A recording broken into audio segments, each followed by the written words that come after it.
Hello. Good to see you. Okay there, Revenants. Welcome back to Code Vein and the Road to 100, where today we are in the Provisional Government Center, and today we're Make sure going you're to good be... and set before we go. Yeah, sure. Thanks, Yakumo. And we're going to be running Queen's Throat, which is very odd that we're going to be running this thing, because we're going to be running the Cerulean Spear as our weapon of choice here against the Cerberus Troopers, since they have a 25% weakness to Pierce.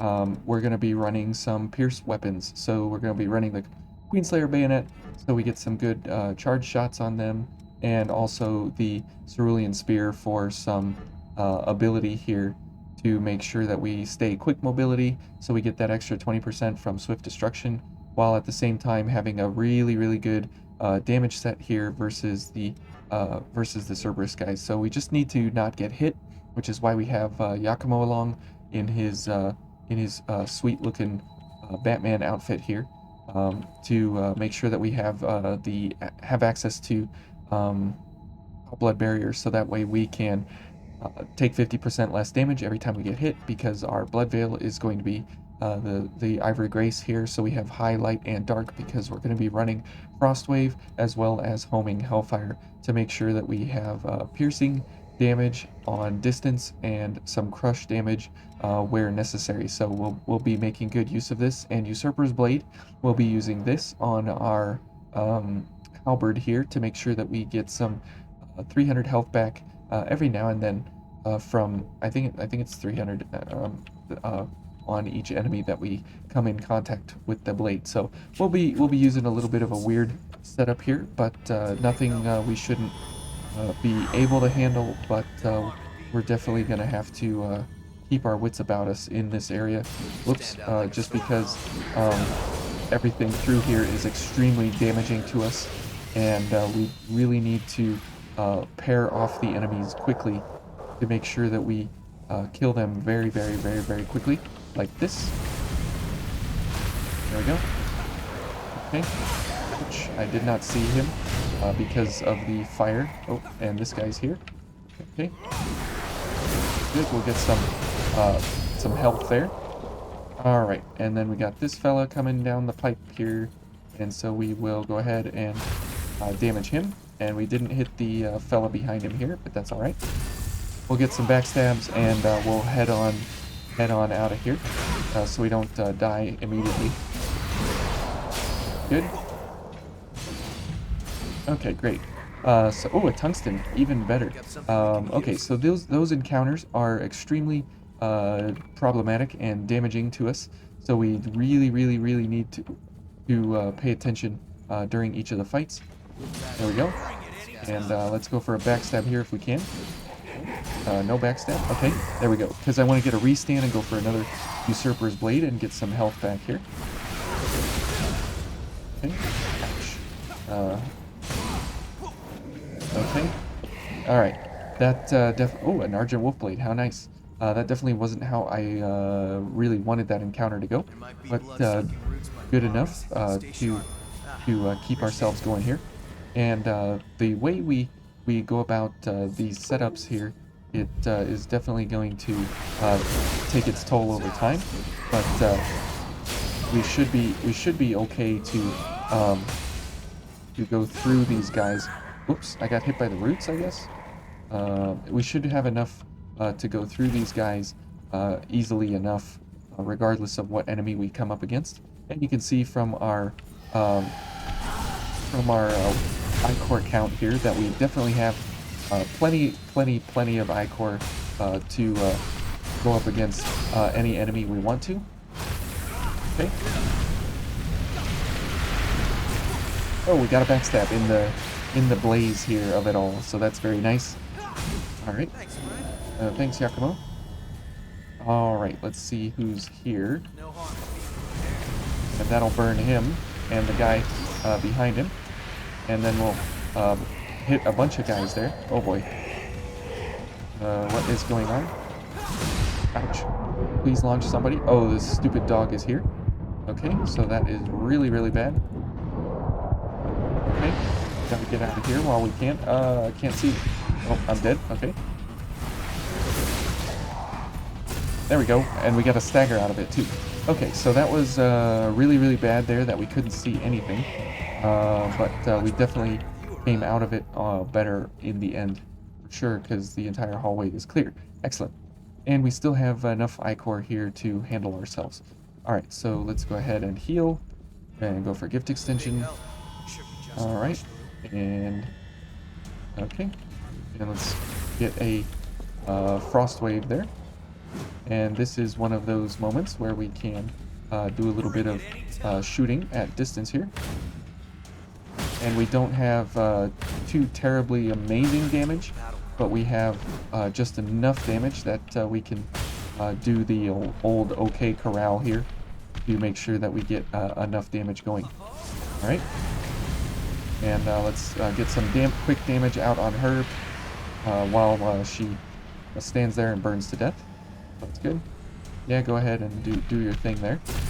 We'll take your shield off with the setup with the attack there.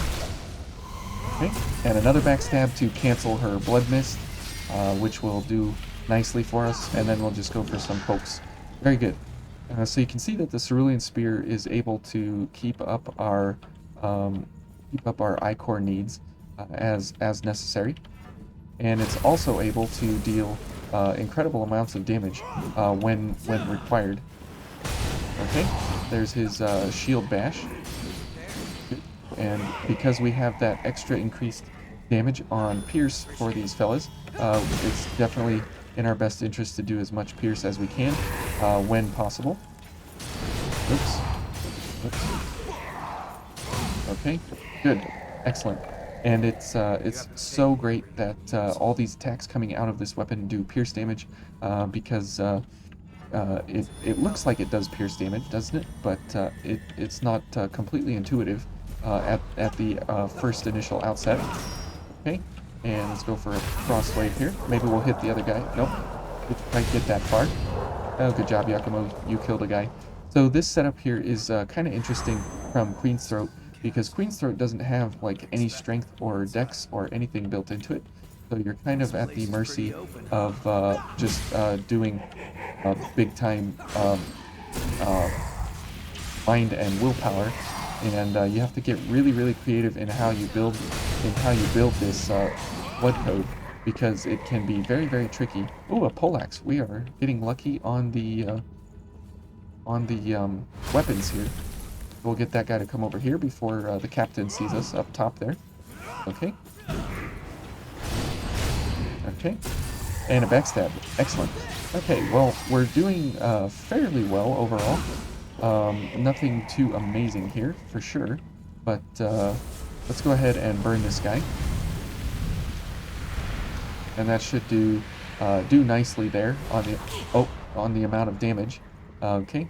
And I didn't realize that he had his blood mist distancing there. Okay.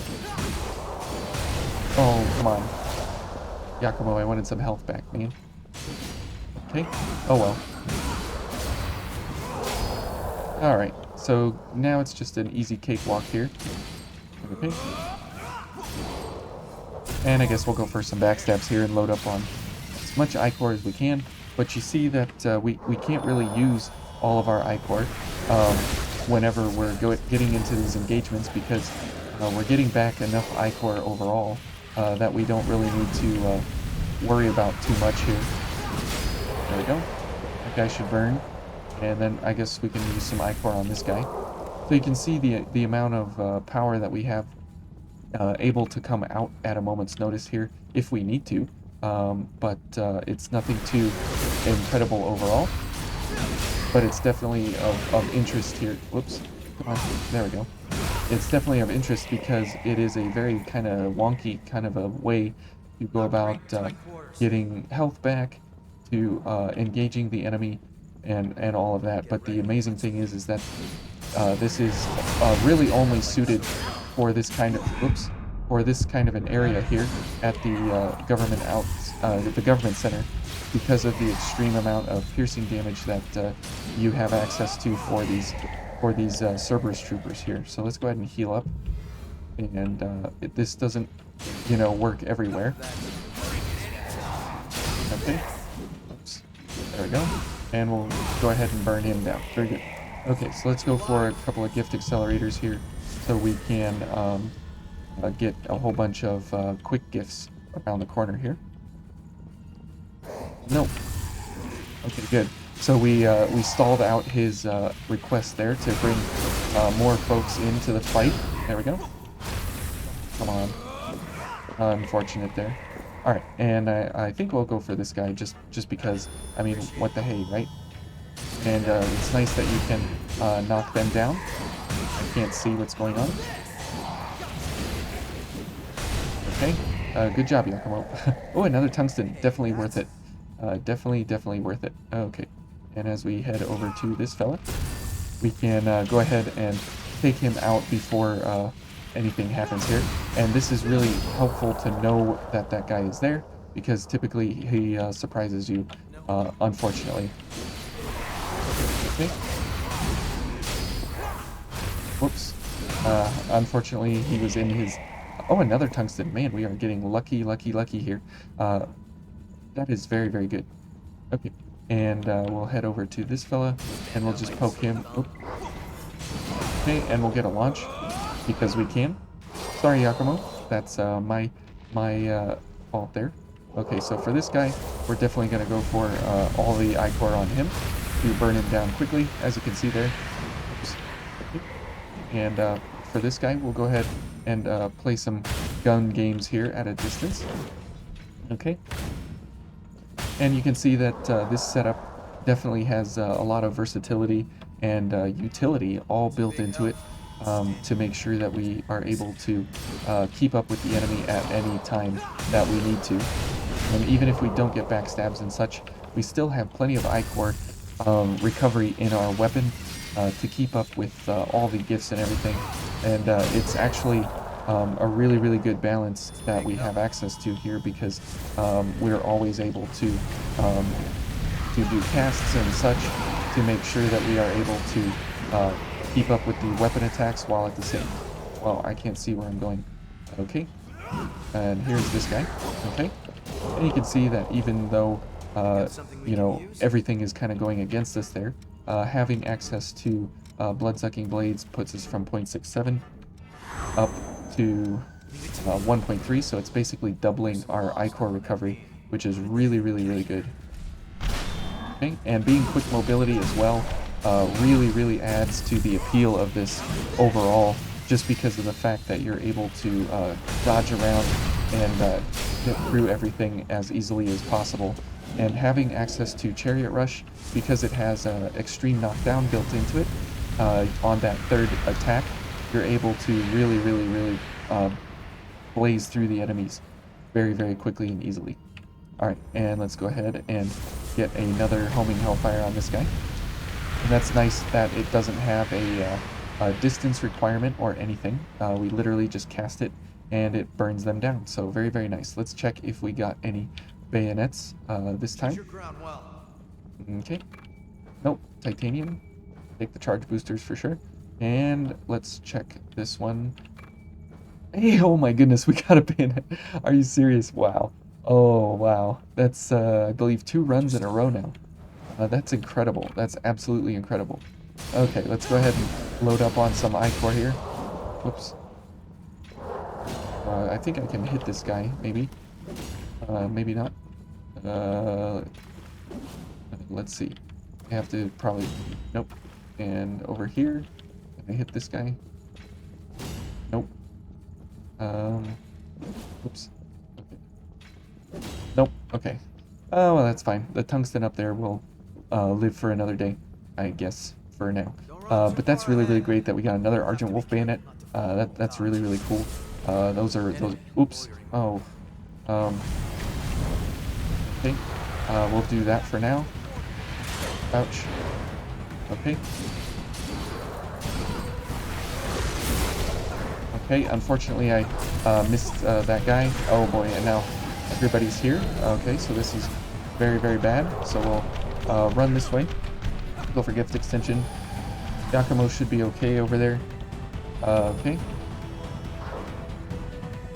Alright, not a problem. We can take everybody on kind of one at a time here. Yakumo should be okay to take care of himself, or regardless of what's going on. So we'll let them do their thing. Okay, this guy's here, so we will definitely have to take him out before anything crazy goes down. Very good. This guy, will definitely burn him, and then he's out of the fire. Good, and then we'll go for her. And just in the event that we fall down from the top area there, we definitely don't want to be in any kind of problem here. Okay. Oh, we got a backstab. I was not counting on that, so very, very good there. Okay, and let's go for some health. Good. And definitely cancel that blood mist when possible there. Just for the fact that it's not worth it to play around with that in any way. Alright, this guy is still here. And let's go ahead and burn him again. Okay, so not bad. He's about half health, or a little bit less than half there. Okay, and we'll burn him again. Nice. Okay, perfect. That takes a lot of the pain out of that top route, since everybody's burned down, literally. And you can see that having Foul Blood Barrier definitely is useful here for us to have access to, because we have such low defenses on our Blood Veil that it really, really, really is most important for us to have all kinds of survivability. Now we probably should just run in and kill the attendant, but we'll let her alone for the moment as we get in here. Let's go ahead and take out at least one or two of these guys before the Cerberus Trooper gets around the corner here. Okay. Yakumo's going to take on the Cerberus Trooper all by his lonesome. This is fun that there is two of these guys here. Oh, come on. Okay. You definitely need to back up here. Go for something like that. Down range there. Okay. That should burn at least somebody. Ouch. Okay.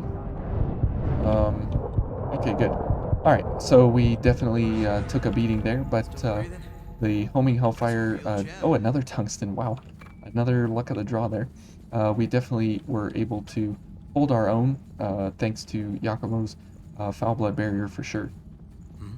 Now, he's not exceptional as a partner here in the later stages of the game, because he is a single-use kind of a target person, and he's not the most exceptional AI either. However, the Foul Blood Barrier definitely makes up for the low resistance in our Blood Veil here, so we're able to kind of abuse that from him just by having a free Foul Blood Barrier. And you'll notice that I don't really have to super worry about him because he does have some pretty good evade built into his kit, so we're okay there, and we don't really need to worry about reviving him in any way. And if he dies, I mean, that's kind of just the luck of the draw, but it's not too bad. Now, because we have piercing damage, she staggers every second strike off of this weapon, so we're able to basically infinite stagger over and over and over. There we go. And there we go. And there we go. And she'll do that, and then we can stagger. Oops. Ouch. Okay. So then we'll do this and stagger, and then more stagger, and then more stagger, more stagger, more stagger. Oh. Oh. Okay. And then another stagger. And you can see that Yakumo is not really doing anything in this fight. And then there's two more hits and then stagger. So with the Cerulean Spear, if you're doing pierce damage, she goes down pretty easily. But the main point of stagger versus her is getting pierce damage onto her to stagger her over and over and over and over and over and over and over. And if you had something like Red Shoes, you could just do that 2-hit combo over and over and over and over again, and she would just kind of melt before you as kind of a joke. So it's a really good setup to be able to go for that versus her. Okay, good. We just burn this fella down. pick that up, and then we'll pick up the pure blood around the side here. Just to have more pure bloods is never a bad thing. All right, and here we go.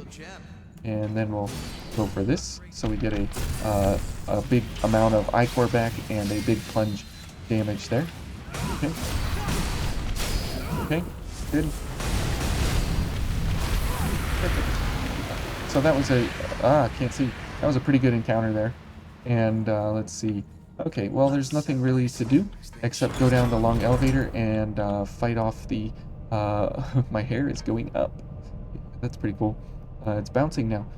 So I think we'll call it here on the elevator, and we'll engage the Skull King and New Star in the next episode tomorrow, just to make sure that we do it justice and give you something interesting to think about for that. But as of right now, this is kind of a cool Queen's Throat setup here to run through the government center to make sure that you have access to, range, distance, health, high close quarters damage, while at the same time having a really good weapon overall. And if you don't have the Cerulean Spear, that's okay. You can use other weapons here that it could be alleviated. And most folks have the DLC, so you could use the Brionac, but it's kind of second fiddle to anything we have going here. You could run the Sunset Halberd if you had it alleviated. I think that would give you, let's see, 15% lighter, 7 pounds. So you might be able to get there. Let's see, 58 times 0.85, 49. Let's see, 49 pounds plus 13 would be 62.5. Yeah, so you would be right there at that level. So you could use the Sunset Halberd in place of the Cerulean Spear, but you wouldn't have that double pierce attack at the beginning of your string. So that would be kind of a lower tier option for you. But the Cerulean Spear here with the Queen's Throat blood code definitely makes for a good combination, especially when your enemies take 25% increased damage to pierce damage, like the Cerberus Troopers. So it's really good stuff, which is why bayonets are so powerful versus them. So let's go check that. Halberd and see if I was correct on that, because I don't want to tell you something and then it doesn't work. So we'll check that, but I'm pretty sure that it would be just under the weight limit for Queen's Throat here. So let's see. Okay. What happened? Do you know about the Yep. Okay. Thanks. Transform weapon. Which weapon do you want to transform? Halberd. Oops. This one. Yes, 46.4. So, so it's 20% less, right? Yeah. So 20%. So this would be 0.8. Yeah. So 20% lighter. So that would work out. So you'd be 3.4 pounds lighter. So that'd be good. You could still be quick on that. The Bardiche you could definitely use if you didn't go for the fortified.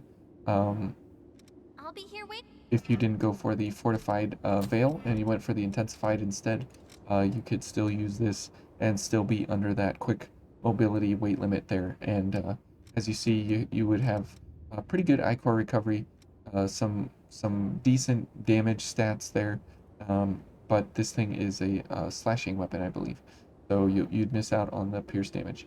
Then you could also go for the Queenslayer Halberd, and this does have a lot of pierce built into it, so you could use this one, but you would have to do, let's see, minus 12 pounds. So yeah, this one would work for you as well if it was alleviated. So let's see that here. Which weapon do you want to transform? This one alleviated. Okay, and you can see there's 60 pounds out of. Oops. I want to upgrade that one. Sit back and relax. Why not? We're right here, and why not upgrade? I need all the weapons and everything up to level 10 and all the transformations anyways, so it's always good to get another one in the bank. So you can see here that that would get I'll you be up here. to 60, and you could use the fortified den with this as well, if you wanted to. So if you went for the alleviated, you'd be at 61.2, and you'd have some pretty good decent stats here on your damage, even though this thing has trash strength and dex. The nice thing is that this requirement is not very high at a D of strength and dex, so it's in your best interest to go for things that have really low requirements, which at this level of play you have access to 1, 2, let's see, 3,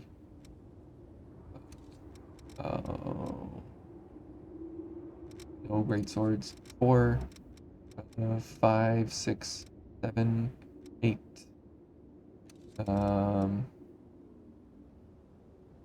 8, 9, 10, 11, 12 weapons. As Queen's Throat with no additional improvements to your blood code here from strength and dex, you have you have a very limited weapon pool. So definitely in your best interest to make do with what you have and pair up with some really strong gifting setups here. So yeah, that's kind of how I would go through the government center with running something like this with the Cerulean Spear and the Queenslayer Bayonet to run damage, excuse me, at a distance when you don't have a casting ability. So anyways, that's been me and the government center, and tomorrow we'll do the skulking in a hopefully a fun way, and we'll see if we can do it. So we'll see you then.